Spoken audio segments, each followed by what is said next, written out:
Firing up the rocket for the Artemis moon missions, a nomination for NASA's next administrator, and making room for the space station's next crew. A few of the stories to tell you about this week at NASA.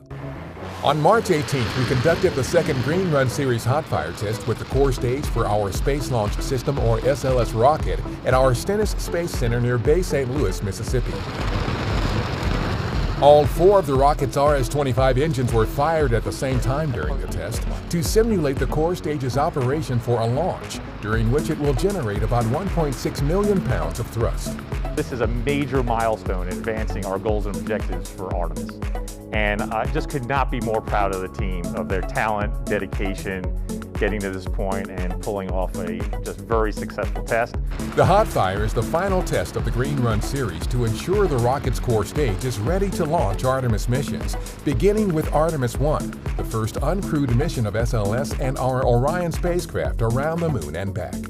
On March 19th, Acting NASA Administrator Steve Jurczyk released a statement in response to President Joe Biden's nomination of Bill Nelson to serve as the 14th NASA Administrator.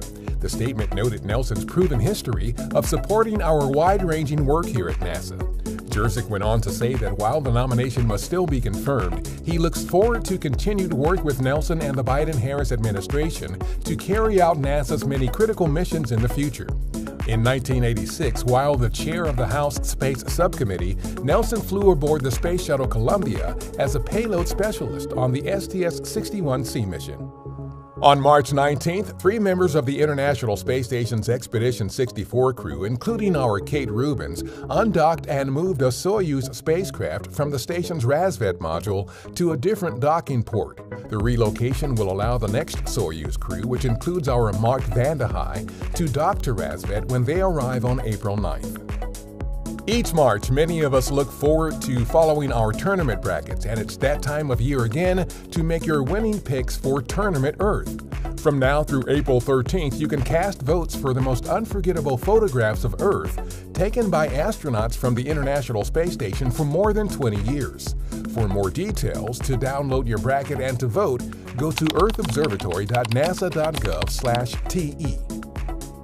27 asteroids have been named in honor of African American, Hispanic, and Native American astronauts and 1 cosmonaut for their contributions to space exploration and for inspiring the next generation of explorers.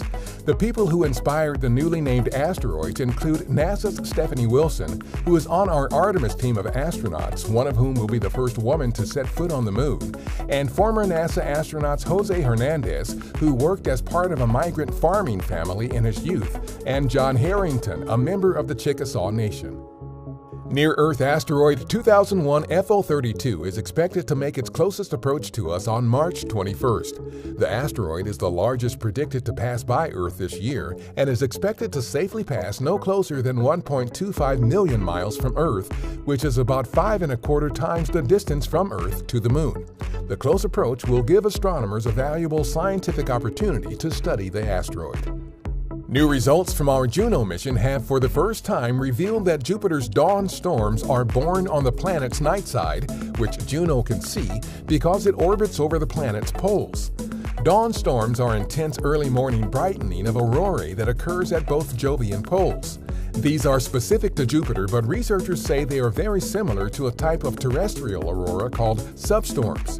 The findings could provide a better understanding about how these planetary phenomena occur on worlds both within and beyond our solar system. That's what's up this week at NASA. For more on these and other stories, follow us on the web at nasa.gov/twan.